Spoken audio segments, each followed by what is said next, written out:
Marine biologist Danny Enriquez makes it his personal mission to connect with people who share his respect for the environment. This morning, he pays a visit to Nesita Sur of Sigayan, a longtime friend and owner of an aquasilviculture farm in Puerto Galera. This successful integration of fish production with mangrove forestry is what makes aquasilviculture a viable method of preserving the coastal ecosystem. How much is your stocking density? Siguro mga nasa mga 1.5 lang. Around 1,500 inclusive of the tilapia. Ang tilapia siguro mga nasa mahigit na 1,000 tilapia. Oo, mas marami ang tilapia. How many grams are in there? Ngayon? Hindi kami nagagramo, kundi yan. We weigh them in kilos, not in grams. There are around 6 species of bangus in 1 kilo. Malaki na, mabilis. They eat quite fast. We feed them around 3 to 4 times a day. Ang pagkain, kinakailangan talaga i-focus mo ang pagkain sa kanilang everyday. Kinakailangan mga 3 times or 4 times maghapon ka magpapakain. The Sur family owns 3 series of fish ponds surrounded by nipa shingles. These are adjacent to 10 hectares of a mangrove buffer zone which the family maintains for the DENR. What about your earnings in the nipa? Ayos ngayon, maayos. Dahil It's a lot better now. The price rose from 5 pesos to 6 pesos. tumaas talaga. How much are you able to sell? Ngayon, nakakakuha na kami ng mga Around 1,200. dati noon. Before it was around 900. So aside from the fish, you also get additional income from the nipa and are able to maintain the ecosystem in the area. Maintain niyo pa yung ecosystem ng lugar. Oo, hindi namin nasisira. Danny believes there is an urgent need for the people of Puerto Galera to take a stand on environmental issues. As a former counselor assigned to tackle concerns on environmental protection, Danny's foremost task is legislation.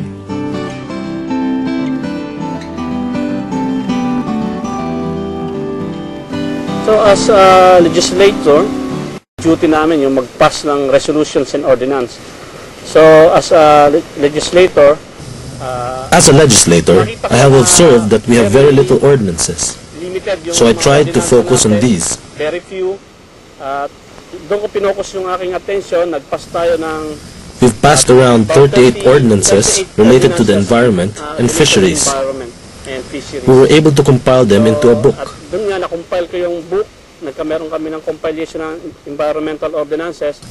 Now it is being used by researchers and other municipalities like Batangas. Munisipyo kinokopya, gaya nung sa Batangas, nung nakita nila, ginaya rin nila yung aming environmental. The DENR Coastal Environment Program helped finance the book. Coastal Environment Program, sila yung nag-finance ng book.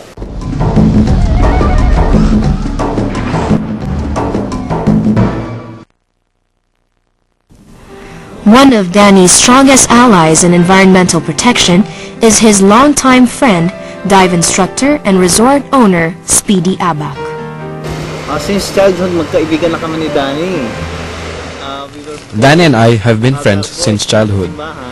We were even altar boys at our church. Kaibigan ko si Ray. Tapos, as we grow, napunta ko ng seminaryo, nagkita pa rin kami ni Danny. When he ran for office as councilor, I helped him with his campaign since I have a lot of relatives around. Since I have lots of relatives around. Born and raised in the island, Speedy Abak's experience as a tourism frontliner gives him the pride of place that comes with a business. Dito mismo ako pinanganak noong 1965. I was born here in 1965 in my grandparents' old house. Diyan ako pinanganak. Nung bata pa kami, talagang As children, we were able to experience the pristine state of the coral reef at the front of the resort. nakatikim niyan, yung virginal estate.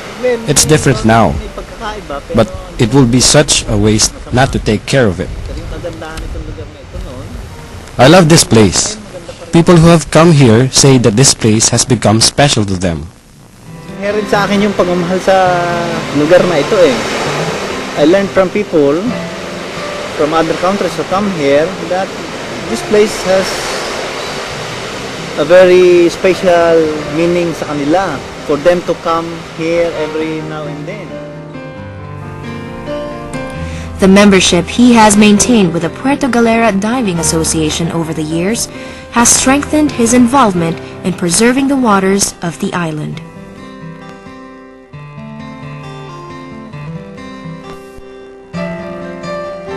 Sa scuba diving, meron kaming dive association. We have a dive association here with 19 dive resort members.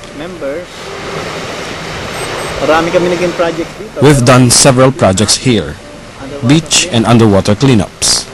Saka yung sa Professional Association of Diving Instructors Project Aware, that is very well undertaken here. Meron kaming mga shipwrecks na inilagay and We've deployed shipwrecks and have cooperated actively with the local projects. Preservations, conservation projects, cleanups, no? Merong mga wrecks na dinideploy at saka yung dissemination of information sa mga host communities tulad dito sa amin. Dito may mga employment opportunities na makikita mo. There are employment opportunities here for dive professionals and instructors like myself.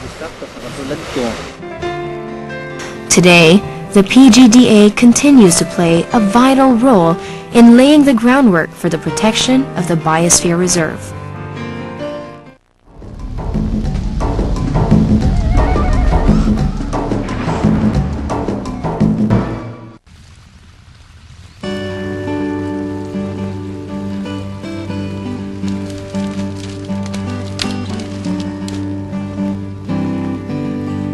This is the entrance of the Molave Park, and this Molave Park shows not only Molave but other components of ecosystem of Puerto Galera, like this one, the mangrove park.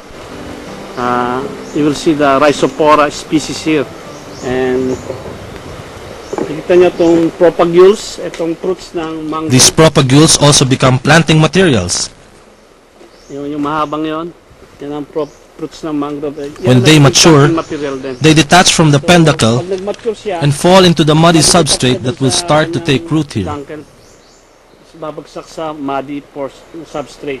Tutusok siya, mabubuhay siyang ganun. That is how mangroves propagate naturally. One significant importance ng mangrove sa ecologically. The significance of mangroves is that they prevent soil erosion from the upland. At the same time, yung mga props niya, yung mga roots its crops become nursery ground for the fish, crabs, and other marine invertebrates.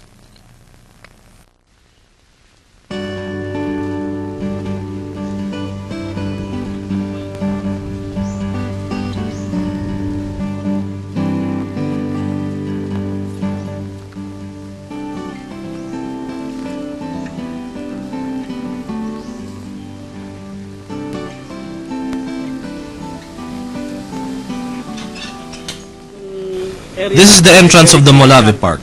Ito ang peak ng Sabang, ng Laguna at saka ng Dalaruan. Molaves aren't the only trees you can find here. Kakaroon ng soil erosion, siltation. You can also find the components of the Puerto Galera ecosystem like the mangrove park. Itong park ito tinawag na Molave Park. One of the star species of the Molave Park is the malaipil tree. Molave. Its diameter is about 4 feet and is about a century old. One of the reasons why the foundation made this park was because of this tree. Out in the sea, you'd easily spot it. Measuring a little less than 10 hectares, the entire Molave Park facility is owned and managed by the LVL CY Foundation. About 3 hectares of the property has been transformed into a scenic tree garden leading to the peak. Why the foundation made this park because Molave trees. Ito ang puno ng malaipil. Ito ang isa sa mga star species dito sa Molave Park. According to Danny, the Molave Park will soon be open to the public as part of an ecotourism and education campaign. So, dito sa Puerto Galera, bilang ecotourism destination. As an ecotourism destination, Puerto Galera has activities like nature trekking, mountain climbing, caving, spelunking, canoeing, hiking, and cycling. Trekking, hiking, saka cycling.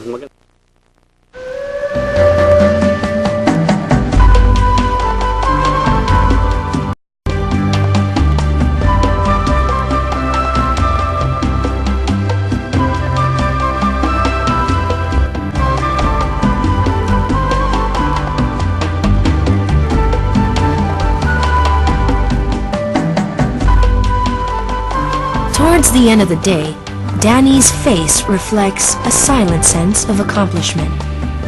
He knows, however, that the task is far from over.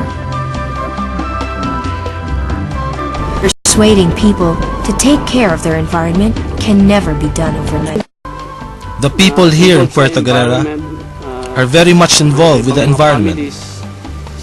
The different families, the municipality. They have several seminars on the environment. Maraming seminars sila sa environment. So ito lahat ay kailangan maging group undertaking. All of this has to be a group undertaking in order to maintain the cleanliness of the surroundings and to keep the tourists coming. At manatili yung pagdating ng mga turista.